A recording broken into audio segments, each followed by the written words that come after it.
You're looking for the perfect hire. Months of searching, hundreds of applications, then one stands out. The resume is flawless. Computer science degree, 5 years of experience, references that check out, skills that match exactly what you need. You schedule the interview. The interview goes perfectly. They're sharp, confident, they even crack a joke. You think, this is our person. You extend the offer, they accept. You ship them a company laptop, you add them to your systems, you give them access to sensitive data. For weeks, everything seems fine. Then one morning, your phone rings. It's the FBI. Between 2017 and 2023, something strange was happening inside American companies. Fortune 500 firms, tech startups, government contractors.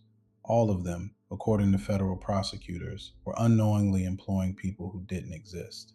Not in the way you're thinking. These weren't stolen identities used to collect a paycheck. This was something far more organized, far more deliberate.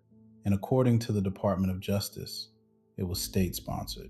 In May 2024, the FBI, the DOJ, and the Treasury Department issued a rare joint advisory. Their message was direct. Thousands of highly skilled IT workers, posing as American citizens, had infiltrated the remote workforce. And according to federal investigators, many of them were working on behalf of the North Korean government. Now, before we go further, everything you're about to hear is based on federal indictments, court documents, and official government advisories. Criminal charges are allegations, not convictions. But what investigators allege is one of the strangest fraud schemes in modern American history.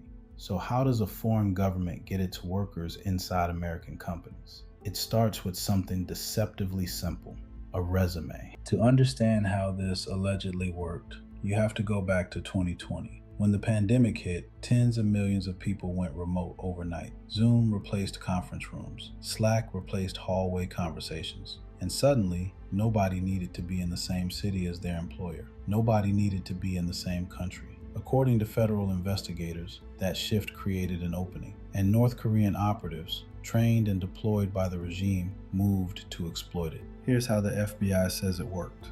Step 1. Steal an American identity, or buy one. Social security numbers, dates of birth, real names of real people. Step 2.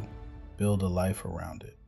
Investigators alleged operatives created convincing American personas, LinkedIn profiles, GitHub repositories, professional portfolios, references. Some profiles had years of activity built up before the scheme even began. These weren't thrown together overnight.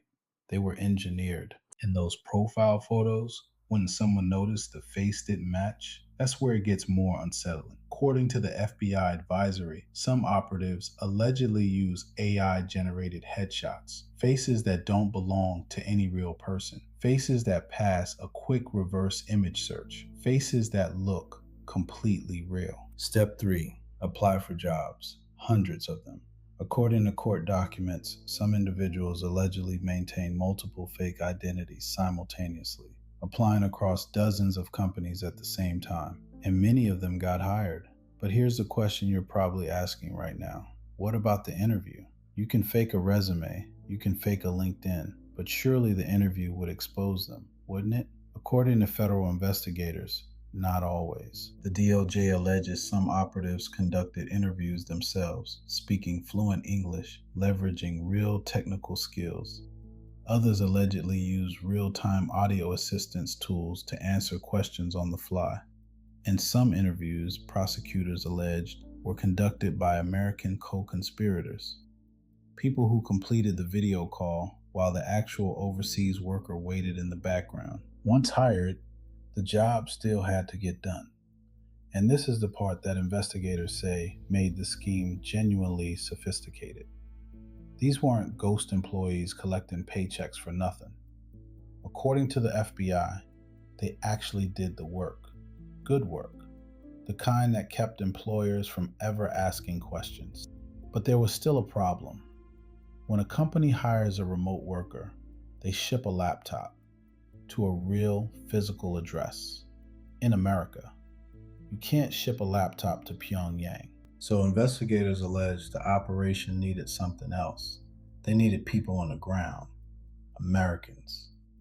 According to federal indictments, a network of American citizens, knowingly or unknowingly, allowed their home addresses to be used as laptop receiving locations. These became what investigators call laptop farms, physical locations, sometimes apartments, sometimes houses, where dozens of company-issued devices were collected, set up, and connected to the internet, all running simultaneously, all appearing to be located in the United States. In 2023, the Department of Justice arrested a Tennessee woman named Christina Marie Chapman. Prosecutors allege she ran a laptop farm out of her home, hosting over 300 company-issued laptops. According to the indictment, she allegedly helped over 300 North Korean IT workers gain employment at more than 300 American companies, including Fortune 500 firms. The DOJ alleges the scheme generated more than $6.8 million. Now, how do you control a laptop sitting in Tennessee when you're operating from overseas? VPNs, layered through multiple countries. Investigators allege operatives use sophisticated tunneling techniques to route their connections through American IP addresses, making it appear to any monitoring software that the worker was sitting in a U.S. city. And the paychecks? Those had to go somewhere too.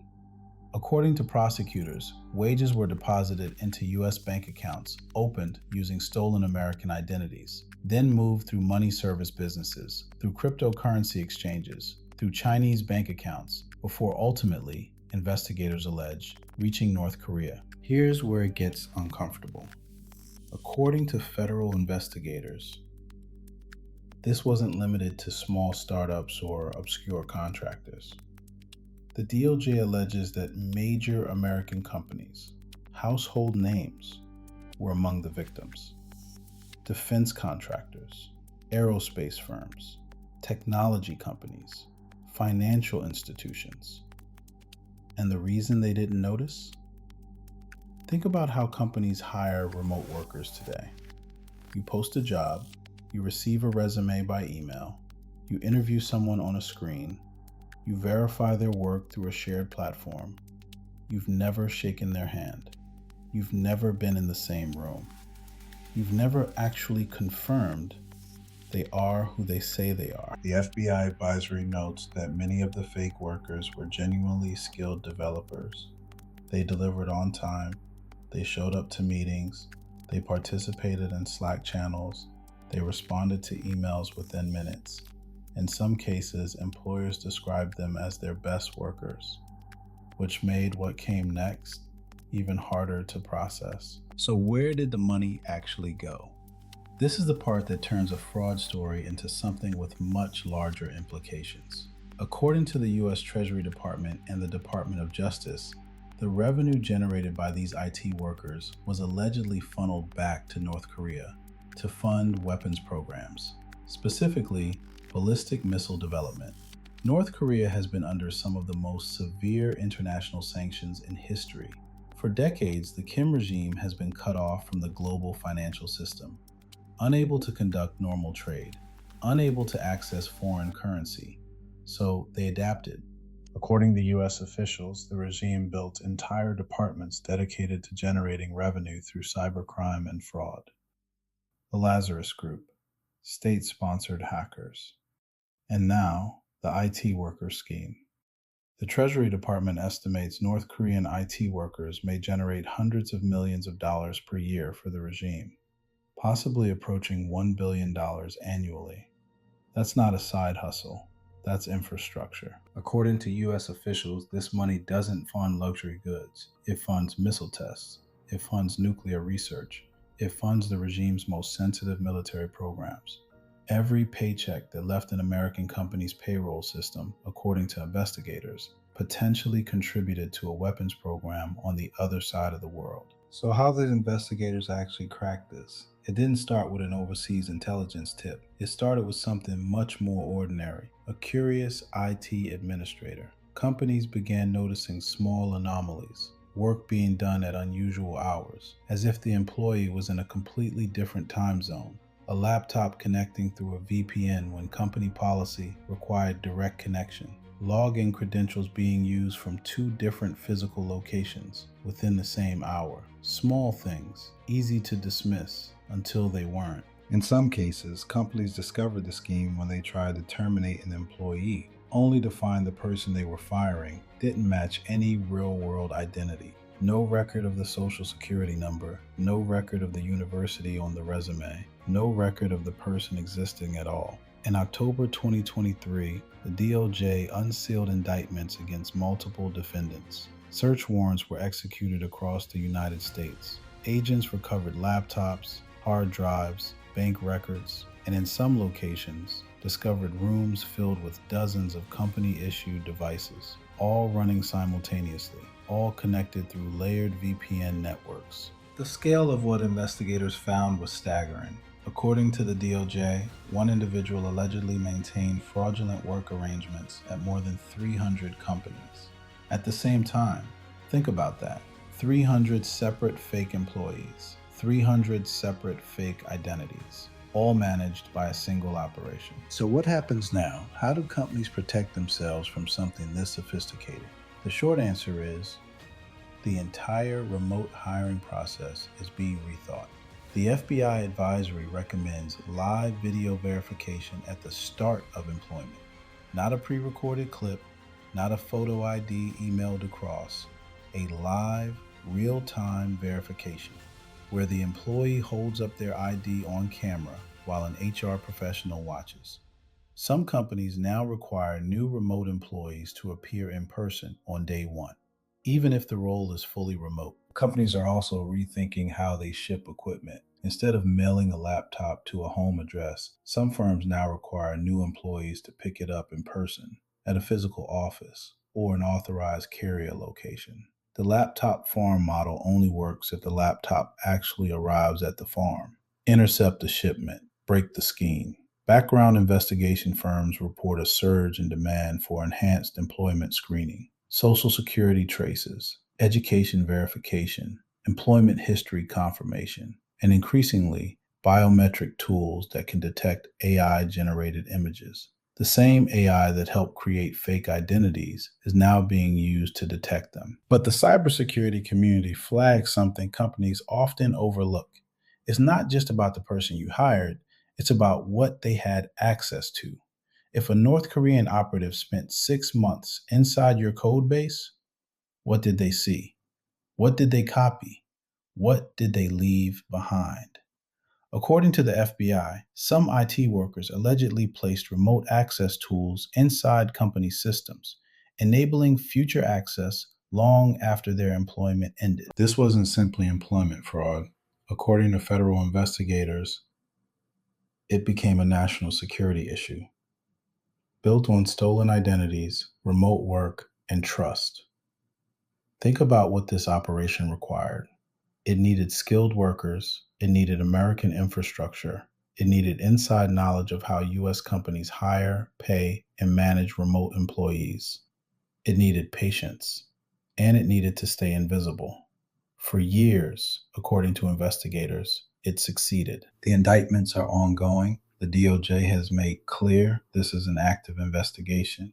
And according to the FBI's Internet Crime Complaint Center, the scheme is still evolving. New tactics, new identities, new companies being targeted right now. Because sometimes the biggest threat inside a company isn't malware. It isn't a phishing email. It isn't a ransomware attack. It's the employee everyone believed was real. The one whose code reviews were always on time. The one who showed up to every stand-up.